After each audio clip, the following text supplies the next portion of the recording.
Students, welcome to my channel omega study centre. आज हमारा NPO का लेक्चर 4 है जिसमें हमने बैलेंस शीट करनी है। बेसिकली बैलेंस शीट क्या होती है इसके बारे में हमने पढ़ना है। बैलेंस शीट को कैसे प्रिपेयर करते हैं एनपीओ में, नॉन प्रॉफिट ऑर्गेनाइजेशन में, इसके बारे में हमने इस लेक्चर में पढ़ना है। तो हम बात करते हैं बैलेंस शीट। बैलेंस शीट आपने +1 में भी पढ़ रखी है कि बैलेंस शीट का एक फॉर्मेट होता है। क्या फॉर्मेट होता है कि बैलेंस शीट में 2 साइड्स होती हैं and left side for liability, फिर अमाउंट, फिर एसेट्स एंड फिर अमाउंट, और इसकी हेडिंग रहती है बैलेंस शीट। हम लायबिलिटी साइड पर क्या लिखते थे जब हम +1 में बैलेंस शीट प्रिपेयर करते थे? बेसिकली हमारा सबसे पहली चीज होती थी कैपिटल, यही होती थी कैपिटल। तो हमने भी यहाँ पर कैपिटल लिखनी है, इसमें भी लिखनी है, लेकिन सिर्फ कैपिटल नहीं, कैपिटल के साथ हमने फंड वर्ड यूज करना है। इसका मतलब क्या है? डोनेशन के थ्रू आया हुआ पैसा, जहाँ हमारे पास कुछ पिछले सालों में से बचा हुआ पैसा हम कैपिटल फंड में ट्रांसफर कर लेते हैं, दैट इज कैपिटल फंड। उसे हम क्या बोल देते हैं? कैपिटल फंड बोल देते हैं। तो बैलेंस शीट में हमने सबसे पहली आइटम क्या लिखनी है?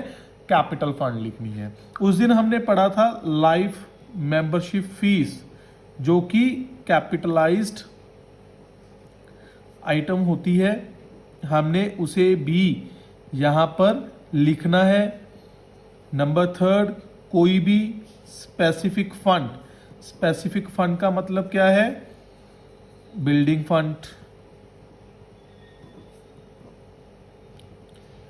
बिल्डिंग फंड, स्पोर्ट्स फंड, कोई भी ऐसा फंड आ जाए आपको लायबिलिटी साइड पर लिखना है। उसके बाद कोई आउटस्टैंडिंग एक्सपेंस आ गया, आपके पैसे देने वाले पड़े हैं, आप उसे लिखोगे। इसके अलावा और क्या होता है यहाँ पर? इस साइड पर कौन कौन सी चीज़ें हो रहेंगी?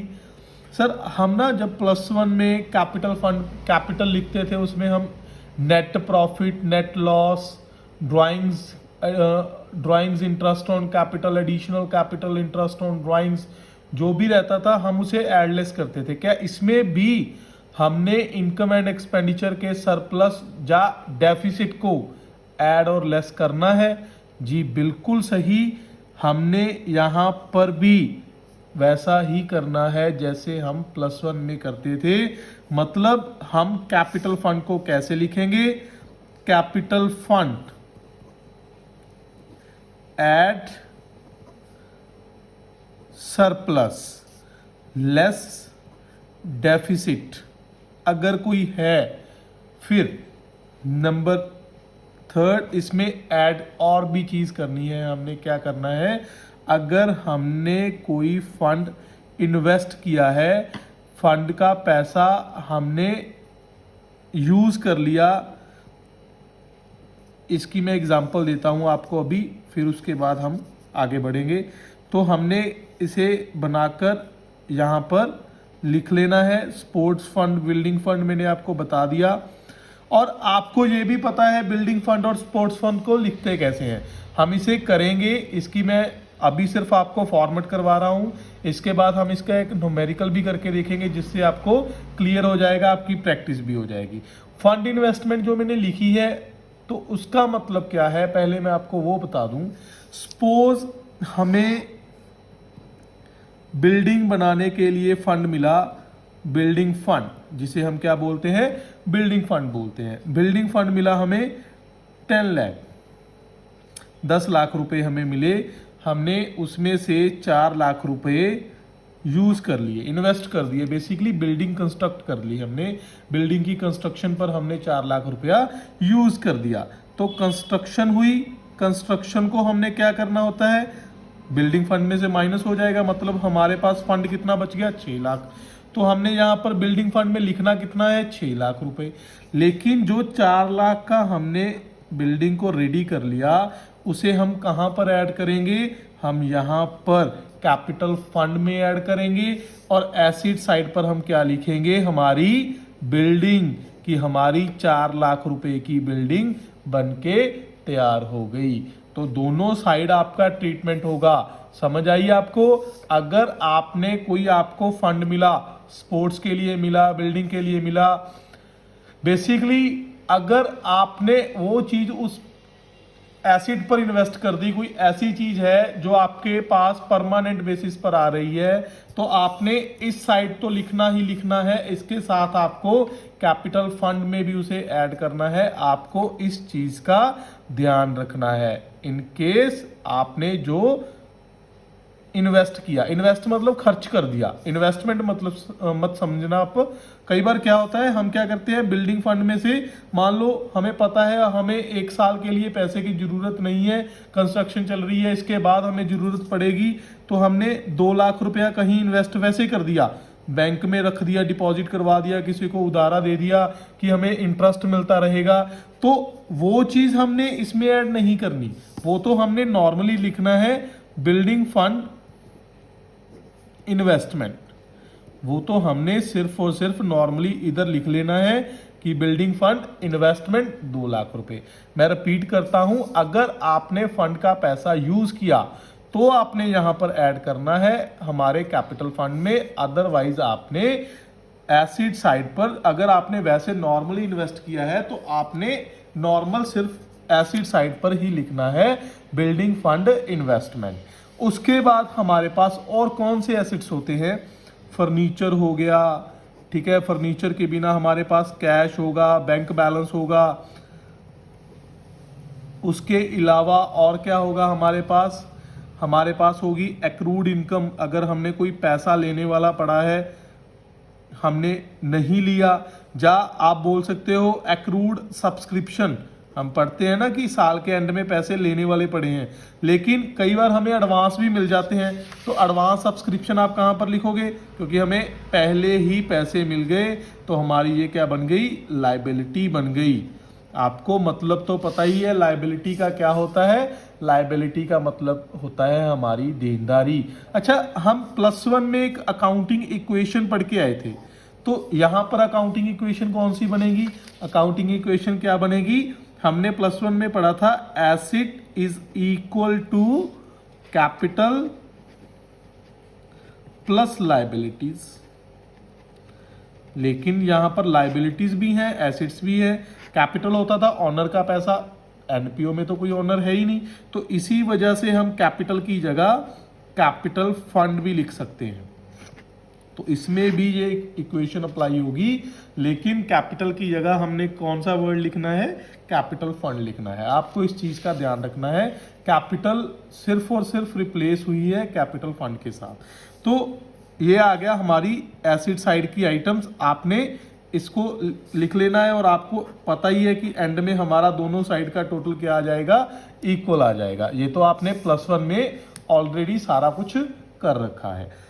लेकिन अब हम आते हैं हमारे प्रैक्टिस क्वेश्चन पर, कि अगर हम कोई क्वेश्चन की प्रैक्टिस करें कि क्वेश्चन करना कैसे है। मैं आपको क्वेश्चन नंबर 53 करवाता हूं प्रैक्टिस के लिए। अगर आपको क्वेश्चन आ जाए कि आपको रिसीट एंड पेमेंट अकाउंट बनाकर दिया हुआ है और आपको करना क्या है, आपको इनकम एंड एक्सपेंडिचर बनाना है और साथ में बैलेंस शीट बनानी है। मैं इनकम एंड एक्सपेंडिचर पर टाइम नहीं वेस्ट करना चाहता, आप इनकम एंड एक्सपेंडिचर बना लेना। मैं आपको वीडियो के एंड में क्वेश्चन की, इसकी भी और साथ में 2-3 क्वेश्चन और भी मैं फोटो ऐड करूंगा, आप उस फोटो में से स्क्रीनशॉट लेके उन क्वेश्चंस को कर सकते हो, ठीक है। तो हम फिलहाल हमारी बैलेंस शीट से ही स्टार्ट करेंगे। हमने बैलेंस शीट बनानी है, बैलेंस शीट का फॉर्मेट मैंने बना के रख लिया, और इस फॉर्मेट को देखते देखते ही हम बैलेंस शीट बनाएंगे अपनी, ठीक है। तो हमारी सबसे पहली हमें क्या गिवन है, हमने रिसीट एंड पेमेंट अकाउंट को अपने को देखना है कि रिसीट एंड पेमेंट अकाउंट में से कौन कौन सी आइटम हमने बैलेंस शीट में रिकॉर्ड करनी है। सबसे पहले हमारे पास क्या होता है, टू बैलेंस ब्रॉट डाउन। ये तो सभी को पता है कि इनिशियल हमें सबसे पहले क्या गिवन होता है, हमारे पास पुराना बैलेंस क्या था, cash in hand, cash at bank. साल के शुरू में हमारे पास इतना पैसा पड़ा था, लेकिन हम बैलेंस शीट कब बना रहे हैं? साल के एंड में। तो साल के शुरू वाला पैसा तो हम लिख नहीं सकते, चलो जी इसको नहीं लिखना। तो उसके बाद आ गया हमारे पास डोनेशन। डोनेशन हम ऑलरेडी लिख चुके हैं, मतलब इनकम एंड एक्सपेंडिचर में आएगा क्योंकि ये हमारी नॉर्मल डोनेशन है। उसके बाद आ गया सब्सक्रिप्शन। सब्सक्रिप्शन भी हम इनकम एंड एक्सपेंडिचर में लिखते हैं। उसके बाद आ गया लीगेसी डोनेशन। मैंने आपको ये बताया था हमारे इससे पहले वाले लेक्चर में, मैंने आपको बताया था कि लीगेसी क्या होती है। जब कोई पर्सन मर रहा है और मरने के बाद जो उसकी विल होती है, वसीयत होती है बेसिकली, उसके अकॉर्डिंग अगर आपको किसी खास काम के लिए पैसा मिल रहा है तो आप उसे कैपिटलाइज्ड बोलोगे। अगर आपको जर्नल पर्पस के लिए वो पैसा मिल रहा है वसीयत के अकॉर्डिंग, तो आप उसे अपने इनकम एंड एक्सपेंडिचर में लिख लोगे। लेकिन इसमें हमें कुछ नहीं दिया, खास काम कुछ नहीं बताया, हमें नॉर्मली क्या दिया? Legacy donation. लेकिन इन्होंने नीचे एक पॉइंट गिवन कर दिया हमें, legacy donation is toward construction of library block. आपको लाइब्रेरी बनानी है, इसके लिए ये पैसा आया है, तो बेसिकली ये हमारी क्या बन गई? लाइबिलिटी बन गई। तो मैं स्टार्ट करता हूं हमारी बैलेंस शीट का। पहले मैं फॉर्मेट ड्रा करूंगा। फॉर्मेट कैसा है हमें पता है सभी को, liability amount, assets amount, balance sheet heading दूंगा, क्योंकि अगर आप साफ साफ करोगे तो आपको समझ भी आएगा, अच्छा भी लगेगा। Assets amount. तो सबसे पहले मैंने लिखना है लाइबिलिटी साइड, क्या लिखना था? लीगेसी। लीगेसी में हमें किसके लिए मिला? लाइब्रेरी बनाने के लिए मिला, लाइब्रेरी ब्लॉक बनाने के लिए वो पैसा मिला था। तो इसी वजह से मैंने लिखना है लीगेसी डोनेशन कितने रुपए की? 1,80,000, 1,80,000 रुपए। उसके बाद क्या हुआ? उसके बाद स्टार्ट हुआ, नेक्स्ट आइटम आई हमारे पास, इंटरेस्ट ऑन इन्वेस्टमेंट। ये भी हमारी इनकम थी, हमने लिख लिया कहां पर इसे? हमने लिख लिया जी इसे इनकम एंड एक्सपेंडिचर अकाउंट में। सेल ऑफ ओल्ड न्यूज़पेपर, इसको भी हम ऑलरेडी लिख चुके हैं। उसके बाद आ गया पेमेंट वाली साइड, चैरिटी। चैरिटी का हमें पता है खर्चा है, रेंट एंड टैक्सेस हमें खर्चा है, salaries, printing, postage, advertisement, insurance, यहां तक सारे खर्चे हैं। इंश्योरेंस भी आपको पता है खर्चा है, एडवर्टाइजमेंट खर्चा है, पोस्टेज खर्चा है। लेकिन उसके बाद हमें दिया हुआ है इन्होंने फर्नीचर, क्योंकि ये सारी चीजें कब हुई? पूरे ईयर के दौरान हुई। मतलब जो ईयर हम बना रहे हैं, जिस ईयर में के एंड में हम बैलेंस शीट बना रहे हैं, उस ईयर के एंड में हमें ये करना पड़ा, ये चीजें हुई थी, तो हमने इस साल की बैलेंस शीट बनानी है। तो इसमें फर्नीचर के लिए पैसा पे किया था, तो इसका मतलब क्या हुआ? हमारे पास इतने रुपए का फर्नीचर आ गया, मतलब हमने इसे खरीद लिया। तो हम साथ में ये भी देखेंगे कि हमारे पास कोई पुराना फर्नीचर तो नहीं पड़ा।